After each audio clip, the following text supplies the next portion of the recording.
안녕하세요. 스왑 레이트란 무엇인가? 스왑 레이트가 상승을 하면은 외인 자금 유출의 도화선이 된다라고 하는데요. 이게 도대체 뭘까? 2018년 10월 18일 기사인데요. 미국의 기준 금리가 이때는 한국보다 높았습니다. 무슨 말이냐면은 미국에다가 돈을 맡기면은 이자를 더 많이 줬다는 거예요. 그러면 한국에 투자할 이유가 없죠. 미국으로 넘어가서 더 높은 이자를 받아먹으면 되니까요. 게다가 미국은 훨씬 강대국이고. 그래서 외국인 투자 자금이 이탈하지 않을까가 초미의 관심사였다고 합니다. 그런데 이제 지난 9월이라고 하면 2018년 9월이죠. 이때 국내 채권 시장에서 처음으로 외국인 투자 자금이 순유출을 기록했다라고 합니다. 그러니까 이제 조금 이제 놀란 거죠. 이게 진짜 이탈하는 게 아닌가? 투자 자금이 순유출이거든요. 그래서 앞으로 어떻게 될지 그 이유들에 대해서 이제 알아본다라는 게 이 기사 내용입니다. 그래서 한미 간 금리 역전, 보통 한국이 더 높잖아요. 근데 이때는 더 낮았다라는데, 그 이유에 대해서 좀 보니까 일단은 그 금리가 역전된 상태에서 국내 채권을 외국인은 순매수했다고 합니다. 이게 미국 채권을 사면 이자를 더 많이 준다고 했잖아요. 그런데 금리로서는 이제 손해가 맞는데 이 환해지 과정에서 수익이 난다라는 겁니다. 즉, 그 이자만 봐야 되는 게 아니라, 이자는 금리죠. 금리만 봐야 되는 게 아니라 환율도 하나의 큰 축이 되는 거죠. 그래서 금리가 미국이 더 높아도 이제 환율 쪽에서 이득이 더 많이 난다면은, 여기서 더 많이 난다면은 미국이 더 금리 높더라도 이제 환차익 때문에 한국으로 온다는 거죠. 그런 현상이 발생했다는 겁니다. 즉, 어려운 말로 스왑 레이트가 마이너스였기 때문이다라고 하는데요. 이거를 이해를 해야 합니다. 그래서 최근에 스왑 레이트가 상승을 하고 있다라고 하는데, 일단 이거 공식만 보면은 마이너스였기 때문에 환해지 과정에서 수익이 났다. 근데 스왑 레이트가 상승하고 있다는 것은 플러스로 지금 가고 있다는 거잖아요. 그러면은 환해지 과정에서 수익이 나지 않을 가능성이 높다. 그러면은 투자 자금이 이탈할 가능성이 높다. 그리고 9월에 순유출이 나타났다라는 것까지가 요약이 된 상태입니다. 그래서 이게 자금 유출의 도화선이 될 수 있다. 왜냐? 금리차를 감소할 유인, 즉 환율 차익, 환차익의 유인이 없어지기 때문이라는 겁니다. 그래서 달러 원 스왑 레이트 3개월을 보니까 이제 3월에 마이너스 1.69%까지 내려갔는데, 이제 마이너스 폭이 완만하게 축소를 해서 마이너스 1.37 오르고 있다라는 거죠.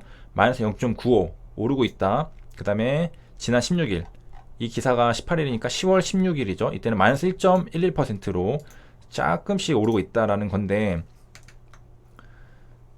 자, 9월 이때 외국인은 채권 시장에서 1조 9천억, 대략 2조 원을 빼갔다라는 겁니다. 즉, 이게 스왑 레이트가 마이너스 폭이 좀 줄어들고 있는 딱 그 시점에 이게 해당이 되죠.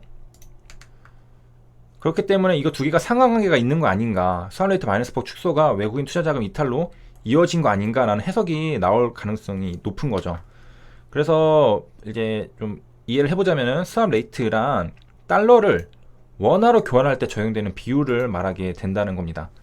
교환할 때 적용되는 비율이니까, 만약에 이제 스왑 레이트가 마이너스 1.7%라고 한다면은 1년 후에, 그러니까 이거 1년치겠죠? 1년 단위로 1년 후에 원화 값이 달러에 비해 1.7% 정도 강세를 보일 거라는 뜻입니다. 이게 1.7% 강세라는 건 뭐냐면은 그 원화 그 이전보다 더 조금 원화를 가지고 있어도 더 많은 달러를 가져올 수 있다는 거죠. 그러니까 내가 원화로 투자를 한 다음에 달러로 바꿔서 가지고 나가야 되잖아요.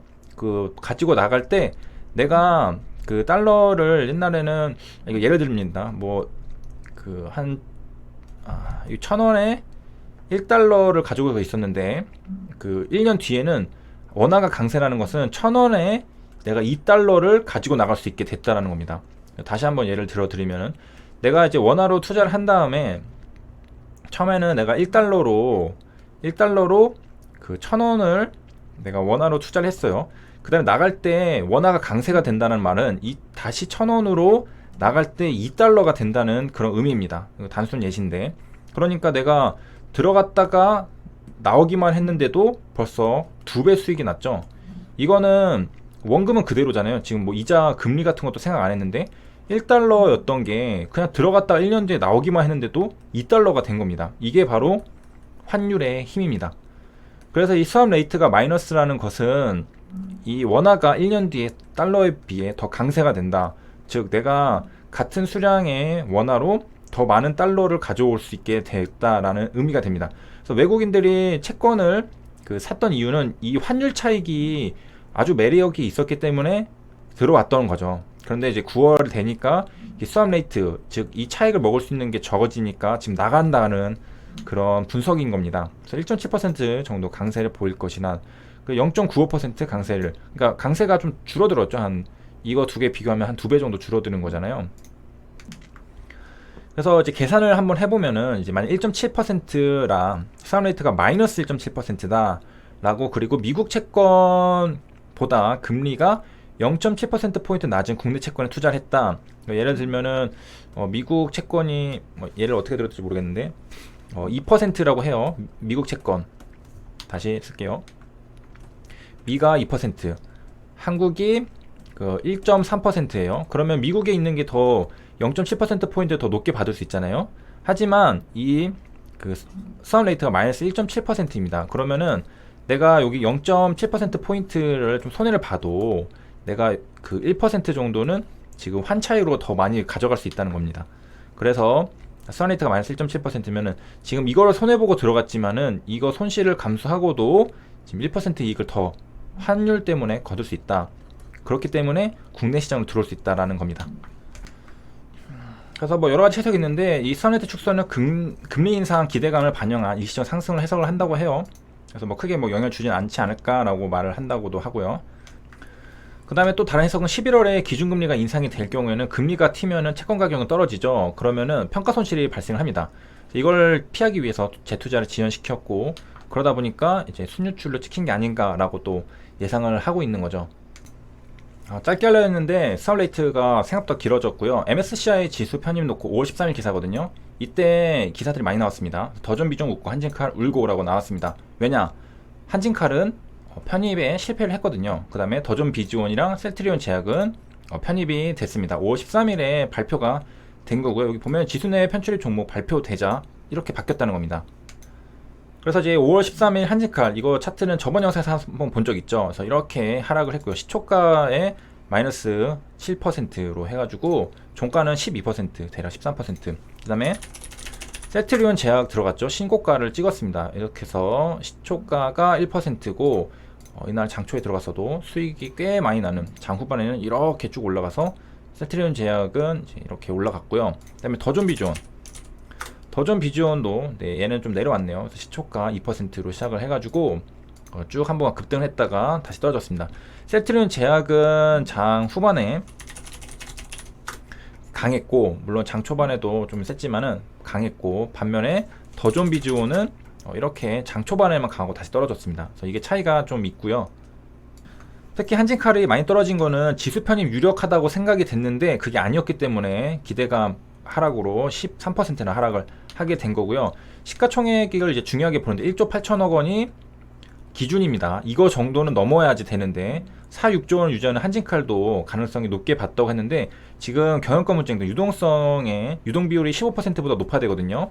근데 그게 영향을 줄 수 있기 때문에 편입에서 제외가 됐다라고 합니다. 그래서 한 가지 조금 우려스러운 부분이 있었는데 이게 발목을 잡은 거고요. 그다음에 메디톡스 같은 경우, 그다음에 이런 것들은 시가총액도 안 되기 때문에 이제 빠지고 되고 그런 것들이 많고요. 그래서 이제 분석을 보면은 이제 한국 MSCI 한국 지수를 추정하는 패시브 자금 인덱스, 패시브 인덱스 펀드 60조 원 정도로 추정이 된다고 합니다. 상당히 큰 금액이죠. 60조 원은. 그래서 이제 이 지수 편출입에 따라서 패시브 자금이 대거 움직일 것으로 전망을 하고 있다는데요. 요번 반기 리뷰 적용일은 5월 마지막 거래인 29일이라고 합니다. 이런 거 적어놔야 되겠죠. 그래서 여기 분석을 보니까 지수 변경에 따른 패시브 자금 매입 수요는 더존 비즈원이 하루 평균 거래 대금의 6.3배 수준인 1,400억 원, 셀트리온 제약은 0.7배 수준인 869억 원, 하나생명은 380억 정도의 이거는 매도고요. 얘는 매도. 그리고 HLB가 207억 원의 매수 수요가 발생할 것으로 예상을 했습니다. 카카오도 있고 셀트리온 헬스케어도 있고, 그 다음에 이제 비중이 줄어들어서 매도 수요는 네이버 3천, 포스코 마이너스 810억, 미래에셋 마이너스 434억 원 이렇게 됐고요. 그래서 HLB 같은 경우에는 207억 원의 매수 수요가 이렇게 있기 때문에 이 기사를 5월 13일에 미리 알아두고서 이거를 알고 계셨으면은 상당히 유리한 포지션을 취할 수 있는 그런 힌트가 되어 있던 기사였습니다. 그래서 이런 것들을 알아두는 건 상당히 도움이 많이 되는 거고요. 다음 영상에서는 구체적인 사례들을 자세히 들여다보면서 어떻게 적용할 수 있을까, 그런 것들을 좀 알아보도록 하겠습니다. 여기까지 시청해주셔서 감사합니다.